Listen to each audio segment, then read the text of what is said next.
বিসমিল্লাহির রহমানির রহিম। প্রিয় স্টুডেন্টস, আশা রাখি ভালো আছো। তো এখন আমরা পড়ব ইয়ং দ্বিচির পরীক্ষা। এর আগে আমরা ব্যতিচার পরীক্ষা করে আসছি এবং ব্যতিচারের গঠনমূলক ও ধ্বংসাত্মক ব্যতিচারের শর্তগুলো প্রতিপাদন করে আসছে এবং আমরা জেনে আসছি যে λ/2 এর জোড় গুণিতক পদ পার্থক্যের মান λ/2 এর জোড় গুণিতক হলে গঠনমূলক ব্যতিচার আর বিজোড় গুণিতক হলে ধ্বংসাত্মক ব্যতিচার হয়। এখন এই যে ব্যতিচারের যে প্রতিপাদনটা আমরা করে আসছি সেটা পরীক্ষামূলকভাবে মূলত করে আসছেন সেটা ইয়ং নামক একজন বিজ্ঞানী। এখন আমরা ইয়ং যে পরীক্ষাটা করেছে সেই পরীক্ষাটাই এখন আমরা এখানে করব, ঠিক আছে? তো এখানে আমি চির বানানে এর আগের একটা লেকচারে দশিন্য র আর এখন এখানে বসিন্য র দিয়ে রাখছি। তো এই ভুলটা তোমরা সংশোধন করে নিবা। আর আজকের আমার ভিডিওর কমেন্টে কিছু অঙ্ক থাকবে, তোমরা এগুলো করবা এবং সেখানেও আমি মনে হয় বসিন্য র দিয়ে রাখছি। তো তোমরা এটা সংশোধন করে নিবা, এটা আমি তোমাদের কাছে একটা প্রার্থনা করি। তো ধরে নিলাম যে এল একটা একরঙা আলোক উৎস। এই এল আলোক উৎসটা এটা, এখান থেকে একরঙা আলোক উৎস। তো এখানে আরেকটা কথা বলি যে আমরা যে সাদা আলো, এই সাদা আলো দিয়ে কিন্তু ইয়ং এর দ্বিচির পরীক্ষা বা ব্যতিচার পরীক্ষাটা সম্পন্ন হতে পারে, কিন্তু সেখানে যে ডোরাগুলো উৎপন্ন হয় সেই ডোরাগুলোর একটা বর্ণালী সৃষ্টি করে দেয়। ফলে নির্দিষ্ট বর্ণের জন্য ডোরার প্রস্থগুলি নির্ণয় করাটা একটু কষ্টকর হয়ে থাকে। তাই আমাদের জটিলতা এড়ানোর জন্য আমরা শুধুমাত্র এক রঙের আলোক রশ্মি নিব। এখানে এটা লাল আলো হলে শুধু লাল আলো, নীল আলো হলে নীল আলো, বা সবুজ আলো হলে সবুজ আলো, ঠিক আছে? তো এল আলোক উৎস থেকে যে তরঙ্গটা নিঃসৃত হচ্ছে আমরা বিবেচনা করব সেখানে সমতল তরঙ্গ মুখ নিঃসৃত হচ্ছে। সমতল তরঙ্গ মুখ এভাবে যায়, সেটা তোমরা ভালোভাবেই জানো না। আর সমতল তরঙ্গ মুখকে বোঝানোর সাথে যে লম্ব বরাবর যা থাকে তাকে বলা হয় আলোক রশ্মি। আমরা সেই অংশটা আমরা বলে আসছি, তাই না? তাহলে এই দুটি তীর চিহ্ন হচ্ছে আলোক রশ্মি। এই সমতল তরঙ্গ মুখের সাথে আমি একটা চির এভাবে স্থাপন করলাম। চিরের নাম কত দিলাম? কি দিলাম? এস। এবার এই এস চির কিভাবে প্রকৃত পক্ষে স্থাপন করা হয় সেটা দেখো। প্রকৃত পক্ষে হচ্ছে এই যে এইভাবে স্থাপন করা হয় এবং ওই যে দেখো বইয়ের দুইটা ফাঁক দিয়ে আলোক রশ্মি যেভাবে চলে যাচ্ছে এইভাবে মূলত যাচ্ছে। তা আমরা এইভাবে স্থাপন করছি। আচ্ছা, এরপরে এই এস চির থেকে আরো দুইটা চির এমন ভাবে স্থাপন করি যেন এই যে এখানে S1 আর এখানে S2, এই দুইটা চির এমন ভাবে স্থাপন করি যেন এটা S1 চির আর এটা S2 চির, যেন এই S থেকে S1 এর দূরত্ব যা, S থেকে S2 এর দূরত্ব তা, এরকম ভাবে স্থাপন করি। অর্থাৎ S1 S2 মিলে একটি সমদ্বিবাহু ত্রিভুজ উৎপন্ন হয়। ফলে S1 ও S2 থেকে নির্গত যে দুটি আলোক রশ্মি থাকবে বা তরঙ্গ থাকবে সেগুলো সুসংগত উৎস হিসাবে আচরণ করবে। এই সুসংগত উৎসের উপরিপাতনের ফলে কি হয়? তোমার ব্যতিচার তৈরি হয়, তাই না? এই S1 ও S2 চিরের মধ্যবর্তী দূরত্ব আমরা ছোট হাতের এ দ্বারা সূচিত করি। এই যে এখান থেকে এ পর্যন্ত দূরত্ব হচ্ছে ছোট হাতের এ। কোন বইয়ের ভিতরে এটা ডি দ্বারা সূচিত করছে, কোন বইতে এটা 2D দ্বারা সূচিত করছে। আমি ছোট হাতের এই রাখলাম। তাহলে আমাদের যে আজকে কমেন্টে কিছু অঙ্ক থাকবে, এই অঙ্কগুলো কিন্তু আমি ছোট হাতের এ লিখে রাখছি। ছোট হাতের এ মানেটা হচ্ছে কি S1 ও S2 এই দুটি চিরের মধ্যবর্তী দূরত্ব বা চিরদ্বয়ের মধ্যবর্তী দূরত্ব। এই S1 ও S2 এর মধ্যবিন্দুটা হচ্ছে ও, সেটা আমি এখানে ও এইভাবে লিখে রাখলাম। এবার এইখান থেকে পর্দাটা আমি এই বরাবর এখানে স্থাপন করে রাখলাম, ঠিক আছে? আমরা ইয়ং অ্যাপারেটাসটা আগে প্রথমে এইভাবে অঙ্কন করব, তারপর এটাকে ছোট করে আবার এই সাইডে রেখে দিব। কি কারণে? না হলে আমাদের গাণিতিক সমীকরণগুলো এখানে সম্পূর্ণরূপে আমি দেখাতে পারবো না। আচ্ছা, তো এই যে এখানে যে মধ্যবিন্দু থেকে একটি লম্ব অঙ্কন করলাম, লম্বটা এখানে পর্দার উপরে এম বিন্দুতে ছেদ করলো। এম বিন্দুতে ছেদ করলে এবার দেখো এই এম বিন্দুটা হয়ে যাবে পর্দার মধ্যবিন্দু। এটাই তোমাকে বিবেচনা করতে হবে, সবসময় খেয়াল রাখবে এই এম বিন্দুটা হয়ে যাবে পর্দার মধ্যবিন্দু। আচ্ছা, এবার দেখো S1 থেকে একটি আলোক রশ্মি এম বিন্দুতে আসলে S1M এবং আরেকটি আলোক রশ্মি মনে করো S2 থেকে আসলো। এই দুটি রশ্মির মধ্যে পথের কোনো পার্থক্য থাকবে না। তাহলে পথ পার্থক্য যদি না থাকে তাহলে তাদের মধ্যে দশা পার্থক্য থাকে না। ফলে এই এম বিন্দুতে এই দুটি রশ্মি মিলে একটি উজ্জ্বল ডোরার সৃষ্টি করবে। এটাকে বলা হয় কেন্দ্রীয় উজ্জ্বল ডোরা, ঠিক আছে? এবার আসো আমরা কেন্দ্রীয় উজ্জ্বল ডোরা, যে কেন্দ্রীয় উজ্জ্বল ডোরাটা হবে তা আমরা পর্দায় কিরকম হবে দেখতে তার একটা ধারণা নেওয়ার জন্য আমরা অংশ বিশেষ দেখাচ্ছি। এই হচ্ছে অংশ বিশেষ, অর্থাৎ এতটুকু অংশের ভিতরে কোনো অন্ধকার থাকবে না, একেবারে কেন্দ্রীয় চরম ডোরা। এটাই হচ্ছে আমাদের ধরে নিলাম যে এটা আমরা পর্দার একটি অংশ বিশেষ। এখন এই ইয়ং এক্সপেরিমেন্টে আমি স্লিট দুইটাকে আমি কি করলাম, উপরে আর নিচে স্থাপন করলাম। অর্থাৎ তুমি যদি অক্ষ বিবেচনা করো, অক্ষ তো এইভাবে হচ্ছে না, এইভাবে তোমরা এটাকে কি বলো ওয়াই অক্ষ, আর এটাকে কি বলো এক্স অক্ষ। তাহলে স্লিট দুইটা যদি এখানে S1 আর এখানে যদি S2 স্লিট দাও, তাহলে তুমি যে ডোরাগুলা পাবা ব্যতিচার সজ্জা, সেটা পাবো উপরে নিচে, ঠিক আছে। কিন্তু তুমি যদি স্লিটটা এখানে এক্স অক্ষ বরাবর দাও, S1 তোমার হাতের বাম দিকে, আর S2 স্লিটটা যদি তোমার হাতের ডান দিকে দাও, তাহলে যে ডোরাটা পাবা সেটা হচ্ছে এই বরাবর, তাই না? তো সেটা তুমি কিভাবে স্থাপন করবা তার উপরে ডিপেন্ড করবে। আমি এটাকে উপরে নিচে স্থাপন করছি। ম্যাক্সিমাম ক্ষেত্রে পরীক্ষা করে আমরা আসলে কি করে হাতের বামে ডানে এইভাবে করি। আচ্ছা, তাহলে এই S1 থেকে যে আলোক রশ্মিটা এখানে গেছে তা আমি ডট ডট দিয়ে দেখিয়ে দিলাম যে এই পর্যন্ত আলোক রশ্মিটা এইভাবে গেছে, ঠিক আছে। আমার ভিডিওগুলোয় যে কেন যে 30-35 মিনিটের উপরে গেলে আর সাউন্ড থাকে না সেটা বুঝি না, যার ফলে হচ্ছে কি আমার ভিডিওগুলো আমার সংক্ষেপ করে করতে হয়। এবার দেখো এখানে একটা বিন্দু ধরে নিলাম। এখন এই পি বিন্দুটা উজ্জ্বল নাকি অন্ধকার সেটা আমরা যাচাই করব। আমরা যারা গত লেকচারটা ভালোভাবে ফলো করছি তারা আমরা জানি এই কেন্দ্রীয় উজ্জ্বল ডোরার উভয় পাশে দুটি অন্ধকার ডোরা থাকে, ঠিক আছে।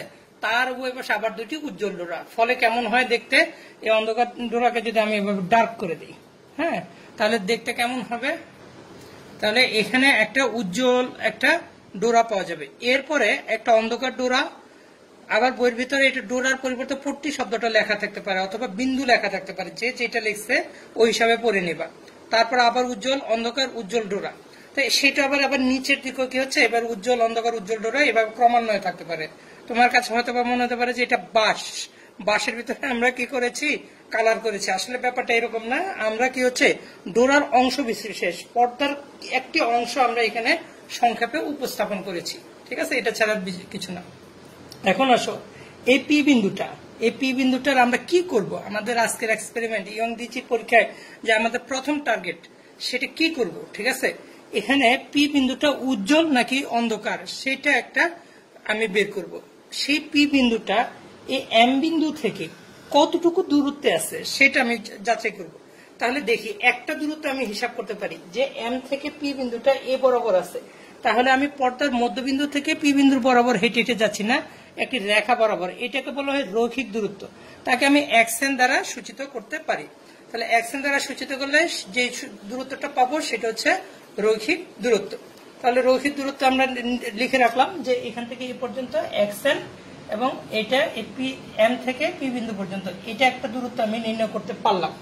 এইভাবে পি বিন্দুর বর্ণনা দিতে পারি। আরেকটা বর্ণনা দিতে পারি যে এই যে চিত্রের মধ্যবিন্দু থেকে তার কৌণিক অবস্থান কত, ঠিক আছে। এই যে এইভাবে পি বিন্দুটা কোনাকুনি ভাবে কত অ্যাঙ্গেলে গেলে পি বিন্দুটাকে পাওয়া যায়, থিটা অ্যাঙ্গেলে গেলে পি বিন্দুকে পাওয়া যেতে পারে। তাহলে দুইটি ভাবে বর্ণনা করা যেতে পারে, এক লিনিয়ার পজিশন, আরেকটা হচ্ছে অ্যাঙ্গুলার পজিশন রৈখিক অবস্থান, আরেকটা হচ্ছে কৌণিক অবস্থান, ঠিক আছে পি বিন্দুতে। এবার আসো এই পি বিন্দুতে দুটি আলোক রশ্মি দিয়ে হাজির হবে, একটা হচ্ছে S1 থেকে যেটা যাবে সেটা হচ্ছে S1P, আরেকটি আলোক রশ্মি যাবে সেটা হচ্ছে S2 থেকে, তাহলে যেটা যাবে সেটা হচ্ছে S2P, ঠিক আছে। এই হচ্ছে দুইটি আলোক রশ্মি এখানে চলে গেল। তাহলে একটি আলোক রশ্মি বেশি পথ অতিক্রম করেছে, তাই না, সেটা হচ্ছে S2P। কতটুকু পথ বেশি অতিক্রম করেছে সেটা আমি নির্ণয় করতে যদি চাই, সেটা হচ্ছে এখান থেকে যদি লম্ব টান দিই, এখানে বি বিন্দুতে ছেদ করলো না, বা এন বিন্দুতে ছেদ করলো, এন বিন্দুতে, তাহলে এই S2N বেশি পথ অতিক্রম করছে।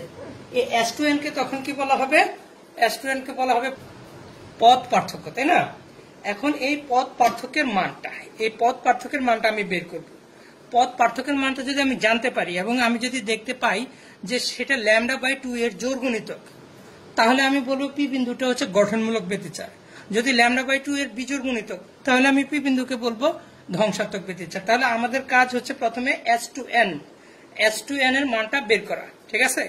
আমি কিন্তু হয়তোবা এখন এক্সপেরিমেন্টের এই চিত্রটা অনেক বড় করে দেখিয়েছি, কিছুক্ষণ পরে এটাকে ছোট করে এখানে দেখাবো। সেটা হচ্ছে কিছুক্ষণ পরে আমার এই S এর এই অংশটা থাকবেও না, ঠিক আছে, তো সেটা পরে আসতেছি। তো আমরা এখন বলতে চাচ্ছি যে আমি S2N পথ পার্থক্যের মানটা আমরা বের করব। এবং খেয়াল করো এটা খুবই ইম্পর্টেন্ট জিনিস, পথ পার্থক্য না, পদ পার্থক্য তোমরা একটু খাতা কলমে উঠিয়ে রাখো না। আর আজকে আমার এখানে এই ভিডিও কমেন্টে কিছু অঙ্ক থাকবে, আমার স্টুডেন্টের কাছে একটা রিকোয়েস্ট থাকবে তোমরা যেন অঙ্কগুলো করে অবশ্যই তোমাদের রিপ্লাই অংশে অবশ্যই দিবা। তো আসো পদ পার্থক্য না, পদ পার্থক্য এখানে তুমি দেখছো কত লেখা আছে S to N, আর আমি এত অন্যান্য ভিডিওতে পড়িয়েছি ডেল্টা এক্স। পদ পার্থক্যের এই মানটা যদি আমি এটা বের করতে পারি তাহলে হচ্ছে আমাদের কাজ 90% হয়ে যাবে, তাই তো? এই পদ পার্থক্যের মানটা বের করার জন্য ইয়ং এক্সপেরিমেন্ট কিছু শর্তের উপর ডিপেন্ড করে। তাহলে আমাদের প্রথমে অ্যাপ্রক্সিমেশন ধরতে হবে, এটাকে বলা হয় অ্যাপ্রক্সিমেশন না,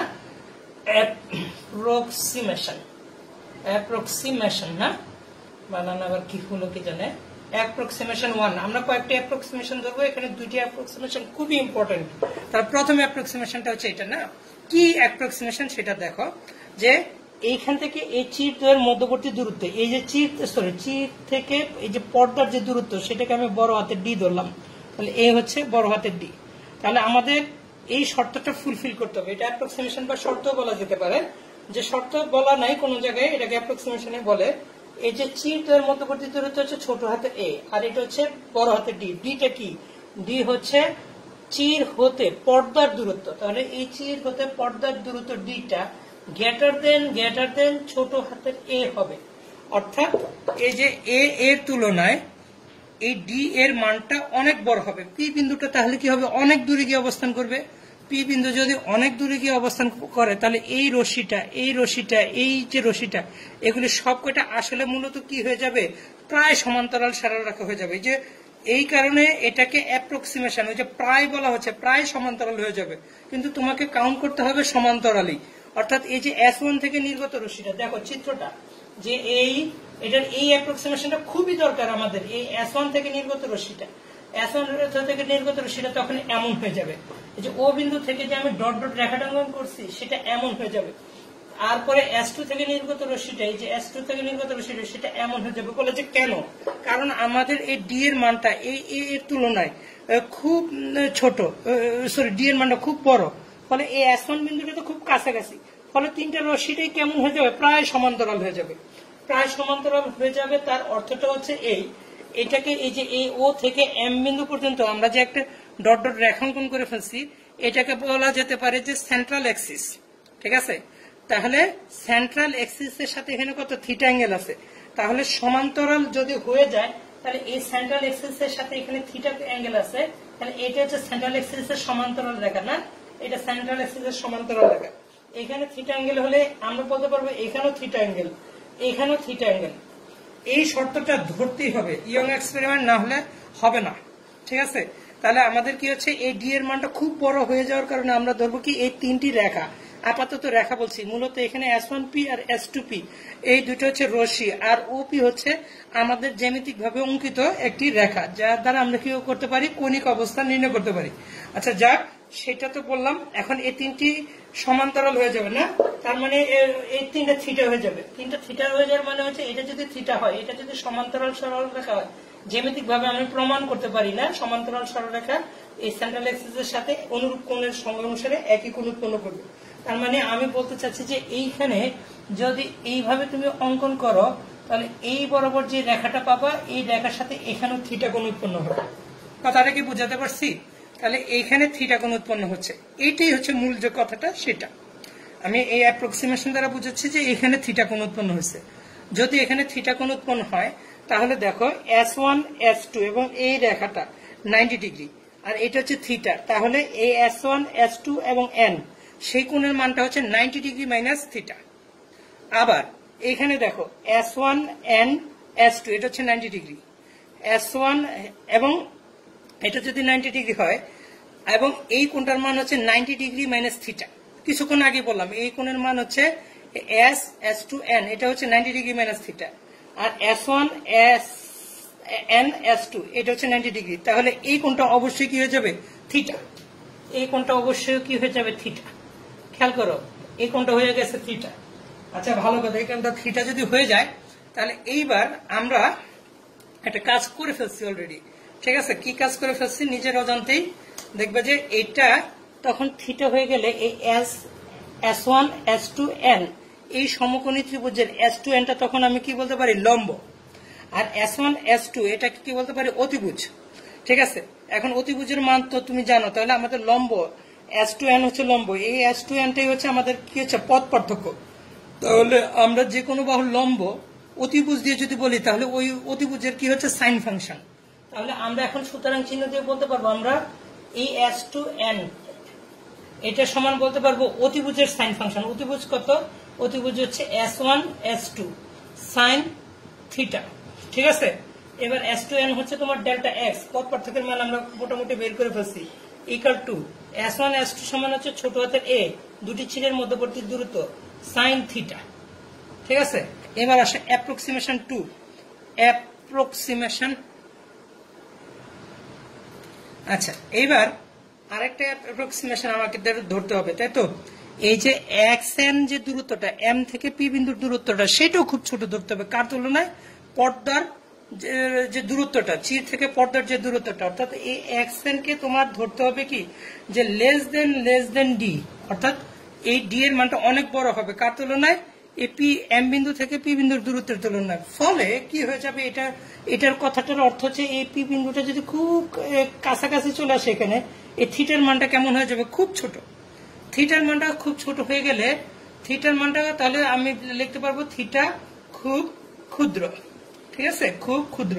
তাহলে থিটা যদি খুব ক্ষুদ্র হয় তখন তুমি কি লিখতে পারবা যে ক্যালকুলাসের ভাষায় সাইন থিটা অ্যাপ্রক্সিমেটলি কার সমান হয়ে যায়? Tan theta. এটা ক্যালকুলাসের ভাষায়। ঠিক আছে, ক্যালকুলাসের ভাষায় সাইন থিটাকে তখন তুমি কি লিখতে পারবা? ট্যান থিটা সমান হয়ে গেছে। তাহলে আমাদের কাজ কিন্তু প্রায় হয়ে গেছে। এখন সাইন থিটাটা ট্যান থিটার সমান কিভাবে হয়ে গেছে সেটা তুমি বুঝে নিও পরবর্তীতে তুমি ক্যালকুলাস বই খুলে। তাহলে আমাদের পথ পার্থক্য ডেল্টা এক্স ইকুয়াল টু, তুমি কয়টা জিনিস শিখলা? একটা হচ্ছে এ সাইন থিটা, এটা তুমি জানলা প্রথমেই, আর থিটার মান ক্ষুদ্র হওয়ার কারণে তুমি বলতে পারবে এ ট্যান থিটা। ট্যান থিটা মানে কি জিনিস বলতো? লম্ব বাই ভূমি। তাহলে এখানে লম্বটা কতটুকু? এই যে থিটা যদি এটা হয়, ত্রিভুজ যদি হয় ও পি এম, তাহলে লম্বের মান আসতেছে পি এম এর জায়গায় কত আসতেছে? X N. আর ভূমির জায়গায় কত আসতেছে? ও এম এর জায়গায় কত আসতেছে? ডি। তাহলে ট্যান থিটার জায়গায় তুমি বলতে পারতেছো a x n divided by কত? ডি। এটা একটা পথ পার্থক্যের। তাহলে পথ পার্থক্যের তিনটা সমীকরণ, a sine theta important, a tan theta important, আর a x n divided by d এটাকে বলা হয় মোর ইম্পর্টেন্ট, তাই তো? তাহলে এ সাইন থিটা হচ্ছে জানার জন্য ইম্পর্টেন্ট, এ ট্যান থিটা অঙ্ক করার জন্য ইম্পর্টেন্ট, কিন্তু a x n divided by d. এখন তোমার খেয়াল আছে নাকি এক্স এন মানে কি? এক্স এন মানে হচ্ছে পর্দার মধ্যবিন্দু থেকে বিবেচ্য বিন্দুর সরল রৈখিক দূরত্বটা সেটা তুমি নির্ণয় করে ফেলছো। তাহলে আমাদের পথ পার্থক্যের মান নির্ণয় হয়ে গেছে। আচ্ছা প্রিয় স্টুডেন্টস, এখনো চিত্রটা এইভাবে থাকলো, অন্যান্য কিছু মুছে ফেললাম, শুধু পথ পার্থক্যের মানটা, পথ পার্থক্য delta x equal to a sine theta a tan theta a x n divided by d, এটা এখানে লিখে রাখলাম। আমরা গঠনমূলক আর ধ্বংসাত্মক ব্যতিচারের শর্তটা এর আগের ভিডিওতে দেখে আসছি, তাই না? 9 নম্বর ভিডিওতে সেখানে দেখেছি যে এই পথ পার্থক্যের মানটা অর্থাৎ ডেল্টা এক্স এর মানটা ল্যামডা বাই 2 এর জোড় গুণিত হলে গঠনমূলক, বিজোড় হলে ধ্বংসাত্মক। এখন এই অ্যাকশনটা গঠনমূলকের জন্য আমি অ্যাকশনই লিখবো, ধ্বংসাত্মকের জন্য অ্যাকশনই লিখবো, কিন্তু দুইটা ভিন্ন জিনিস। ঠিক আছে, এই অ্যাকশন এটা আমি গঠনমূলকের ক্ষেত্রে লিখছি, তখন হবে কি কেন্দ্রীয়, এটা এম বিন্দুটা ভালোভাবে বুঝে জন্য কেন্দ্রীয় উজ্জ্বল বিন্দু থেকে এনতম উজ্জ্বল বিন্দু, আর এখানে যখন আসবে তখন কি বলা হবে? কেন্দ্রীয় উজ্জ্বল বিন্দু থেকে এনতম অন্ধকার বিন্দু বা পট্টি। ঠিক আছে, আমি কখনো ভুলে বিন্দু বলি, কখনো পট্টি বলি, এটা তোমরা সংশোধন করে নিও। তাহলে গঠনমূলক ব্যতিচারের ক্ষেত্রে তুমি জানো যে এই পথ পার্থক্যের মান কত? ডেল্টা এক্স তুমি শিখে আসছো এর আগে যে টুয়াইস এন ল্যামডা বাই 2, অর্থাৎ ল্যামডা বাই 2 এর জোড় গুণিত, কারণ ডেল্টা এক্স এর মান তো এখন তুমি পেয়ে গেছো এ এক্স এন ডিভাইডেড বাই কত? ডি। তাহলে তুমি কত লিখবা যে এ টু আর টু কাটা গেলে এন ল্যামডা, তাহলে এক্স এন ইকুয়াল টু কত পেয়ে গেলা? এক্স এন ইকুয়াল টু হচ্ছে n lambda d divided by ছোট হাতের এ। এটা হচ্ছে গঠনমূলক ব্যতিচারের ক্ষেত্রে। এখন বলো এ এক্স এন মানেটা কি? এক্স এনটা হচ্ছে তখন এখানে এই ক্ষেত্রে বলবা কেন্দ্রীয় উজ্জ্বল ডোরা থেকে n-তম উজ্জ্বল ডোরার মধ্যবর্তী দূরত্ব। এই মধ্যবর্তী দূরত্বটা হচ্ছে সরল রৈখিক, অর্থাৎ এমপি রেখার দূরত্বের কথা বলছি। তো অনুরূপ ভাবে ধ্বংসাত্মকের ক্ষেত্রে তুমি কি বলবা যে delta x equal to twice n minus 1 lambda by 2 এর বিজোড় গুণিতক। তার বিজোড় গুণিতক হওয়ার কারণে, এবং এখানে তুমি গত ভিডিওতে দেখে আসছো এনটা n এর মান 1 থেকে শুরু, আর এখানে n এর মান 0 থেকে শুরু। এই ব্যাখ্যাটা গত ভিডিওতে আমরা ছিল, আমি এখানে যাব না, হয়তো আসতে পারি, ঠিক ঠিকানা নাই। হ্যাঁ, তো এবার দেখো এখানে আমাদের তো মানটা বসে দেয় a x n divided by d. দেখো তো একদম হুবহু আগের মতো এক্স এনই লিখছি, কিন্তু ব্যাপারটা আলাদা। এটা তুমি বুঝে বুঝে করবা, বুঝতে পারছো? ব্যাপারটা আলাদা বলতে এখানে এক্স এনই লিখলাম। এক্স এন বলতে বোঝাচ্ছে twice n minus 1 lambda d divided by 2a। আচ্ছা, এইবার এই এক্সেন মানিটা কি? এই এক্সেন মানিটা হচ্ছে কেন্দ্রীয় উজ্জ্বল বিন্দু থেকে n-তম অন্ধকার বিন্দুর মধ্যবর্তী সরল রৈখিক দূরত্ব, অর্থাৎ এই n থেকে p বিন্দুটা। বুঝতে পারছো? দুইটার জন্য ভিন্ন ভিন্ন সমীকরণগুলো দেখতে, কিন্তু এক্সেনটা আমি একই লিখে রাখলাম। একটা প্রাইম বা কিছু একটা দিলে হয়ে যেত, কিন্তু দিলাম না। এখন আবার দেখো এ টেন থিটা, তুমি পথ পার্থক্যের মান তো আবার এইভাবে শিখছো, এ টেন থিটা, ঠিক আছে? এ টেন, এখানে আমি ইন্টেনশনালি থিটা না লিখে থিটা এন লিখলাম, n-তম তো, তাই এখানে আমি থিটা এন লিখে রাখলাম। আর এ টেন থিটা সমান তুমি কি বলতে পারবা? এই যে টুয়াইস এন ল্যামডা বাই 2। তো আবার আগের মতো কাটলে পরে থিটার মান খুব ক্ষুদ্র হলে টেন থিটাকে লেখা যায় থিটা এন। তাহলে কত আসবে? এভাবে থিটা এন লিখলাম না, তাহলে এই 2 কাটা গেলে n ল্যামডা। তাহলে এবার সুতরাং চিহ্ন দিয়ে থিটা এন ইকুয়াল টু, তখন তুমি কত লিখতে পারলা? n ল্যামডা ডিভাইডেড বাই ছোট হাতের a। এই জিনিসটা কি বের করলাম সেটা বুঝো। এই যে থিটার মানটা, অর্থাৎ কৌণিক অবস্থান, এই জিনিসটা কি? এই জিনিসটা হচ্ছে সেন্ট্রাল পয়েন্ট থেকে বিবেচ্য পয়েন্ট না পি বিন্দুর সরল রৈখিক দূরত্ব এক্স এন, এটা। আর সরল রৈখিক উজ্জ্বল বিন্দুর ক্ষেত্রে, আর এটা হচ্ছে কৌণিক অবস্থান। সেন্ট্রাল অ্যাক্সিস থেকে থিটা এন অ্যাঙ্গেলে গেলে n-তম কি হচ্ছে উজ্জ্বল বিন্দুর কৌণিক অবস্থান পাওয়া যাবে। তবে এই অঙ্কটা, সরি, এই মানটা কেমন আসতেছে? রেডিয়ান এককে আসতেছে।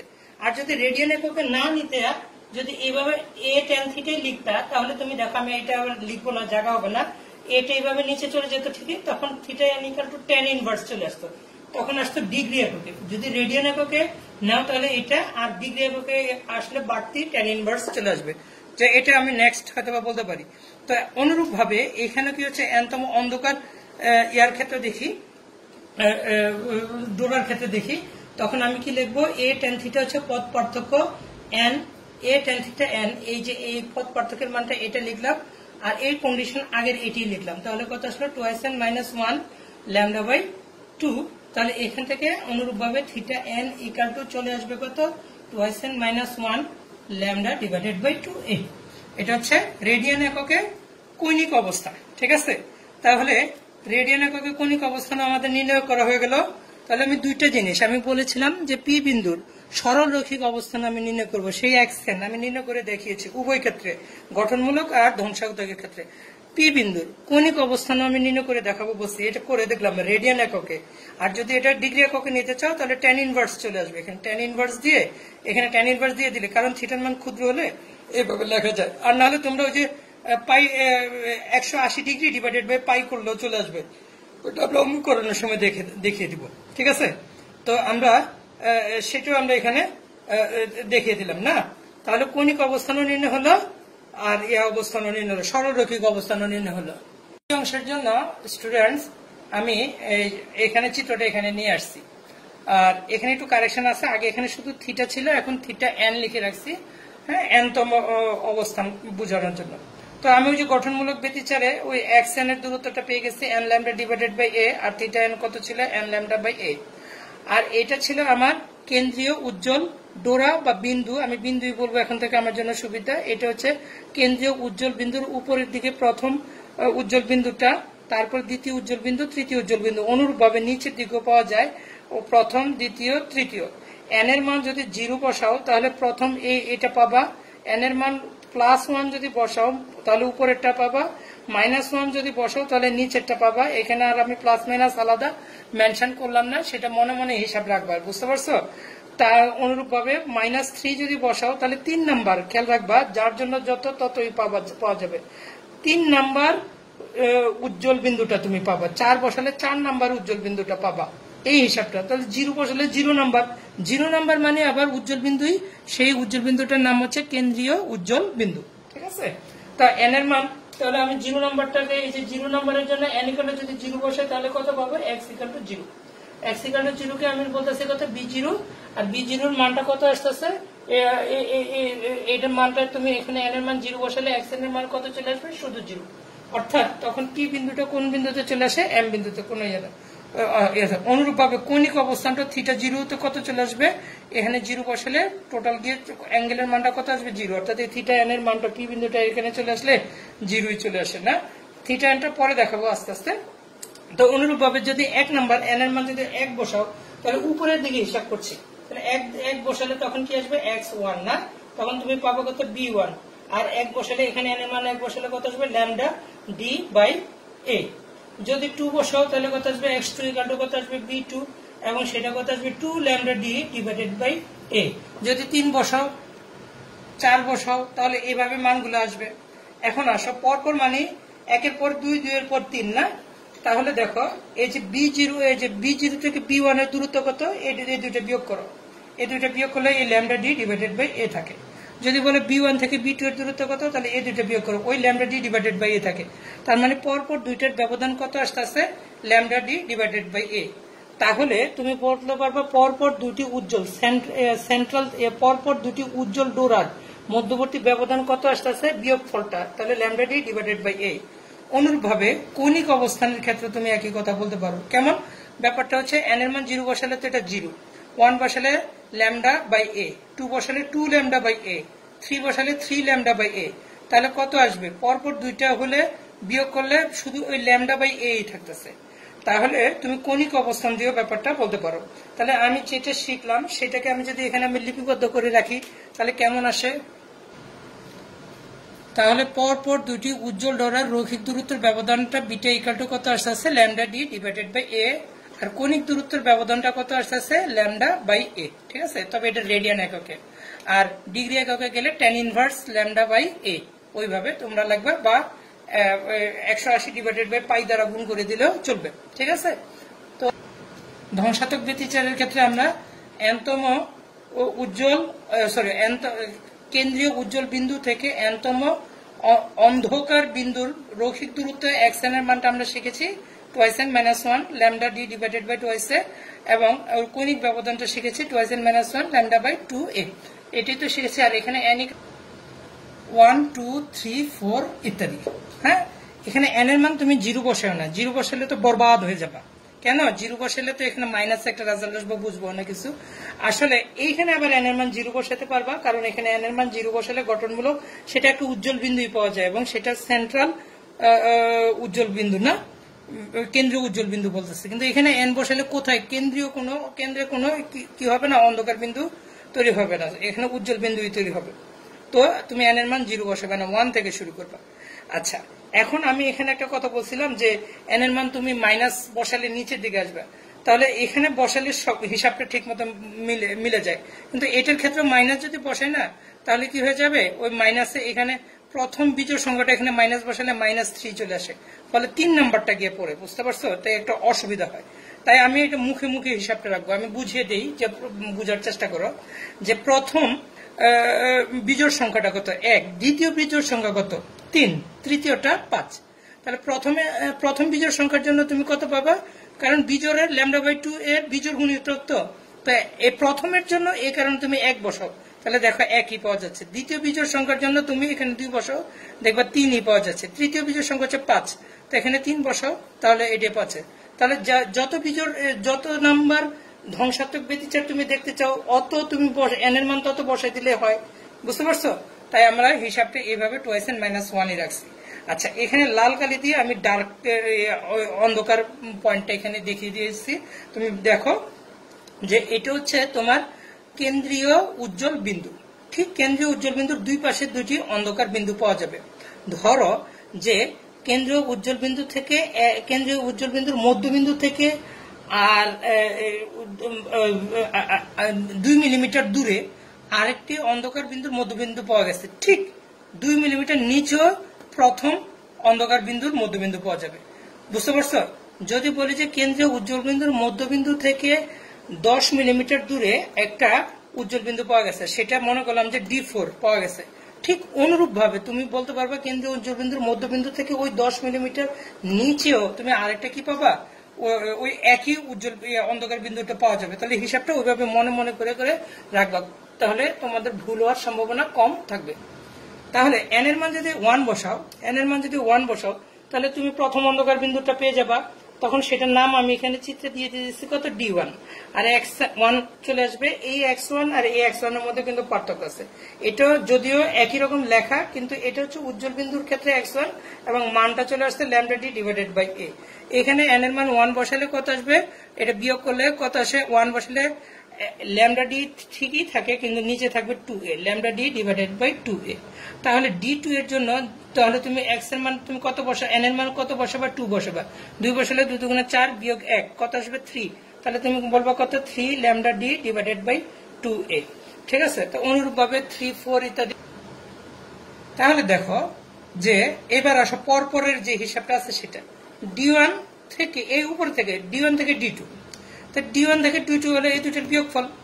তাহলে এই দুইটার বিয়োগফল হলে 3টা থেকে একটা বিয়োগ হবে, কয়টা থাকবে, 2টা। 3টা λd বাই 2a থেকে একটা λd ডিভাইডেড বাই 2a যদি বিয়োগ যায় থাকবে কয়টা, 2টা। সেই 2 উপরে থাকবে, নিচে আবার 2a থাকবে। সেই 2 আর 2 কাটা গেলে কত থাকবে, শুধু λd ডিভাইডেড বাই a, যে এটার সমানই হয়ে গেছে। তুমি আবার দেখো যদি 3 নাম্বার থেকে 2 নাম্বার করো, ওই একই 5টা থেকে 3টা গেলে থাকে কত, 2টা। 2 কাটা গেলে আবার কত থাকতেছে, এই λd ডিভাইডেড বাই a। তার মানে পরপর দুটি উজ্জ্বল ডোরার রৈখিক দূরত্বটা যা, ঠিক অনুরূপ ভাবে পরপর দুটি অন্ধকার ডোরারও রৈখিক দূরত্বের ব্যবধানটা, রৈখিক দূরত্বের ব্যবধানটা কি হচ্ছে, একই রকম চলে আসতেছে। অনুরূপ ভাবে তুমি কণিক ব্যবধানটা দেখো, কণিক ব্যবধানটা এখানে কত আসতেছে, প্রথমটা আসতেছে λ বাই 2a, দ্বিতীয়টা আসতেছে 3 λ বাই 2a, তৃতীয়টা আসবে 5 λ বাই 2a। তাহলে আসলে পরে বিয়োগ করলে কয়টা থাকে, 3 থেকে তুমি প্রথমটা বিয়োগ দাও 1, থাকবে কত, 2 λ বাই 2a, আর এই 2a উপরে কাটা যাবে, থাকবে কত, λ বাই a, যা এটার সমান। তাহলে তুমি কি হচ্ছে, একই রেজাল্ট পাচ্ছ। তাহলে তুমি লিখবা, তাহলে পরপর দুইটি অন্ধকার ডোরার তখন রৈখিক দূরত্বের ব্যবধান আর উজ্জ্বল ডোরার রৈখিক দূরত্বের ব্যবধান সেম আসছে। সেম আসার কারণে এখানে যেহেতু বিটা লেখছো, এখানে তুমি বিটা লেখছো এবং সেটা কত, λd ডিভাইডেড বাই a, একই রকম রেজাল্ট আসবে, ফলে একই থাকবে। এমনকি কণিক দূরত্বের ব্যবধানও কি হচ্ছে, একই পাওয়া গেছে। ফলে এখানে যেমন λ বাই a আসছে, এখানেও λ বাই a আসছে। খেয়াল রাখবে এটা রেডিয়ান এককে, আর তুমি ডিগ্রি এককে নিলে tan ইনভার্স করে নিতে হবে। ঠিক আছে? তো এরকম একই আসার কারণটা কি, দুইটা উজ্জ্বল ডোরার রৈখিক ব্যবধান যা আসে, অন্ধকার ডোরার ব্যবধান তাই আসে। এটার কারণটা হচ্ছে উজ্জ্বল ডোরা এবং অন্ধকার ডোরা এই দুটির প্রস্থটা সেম আসবে।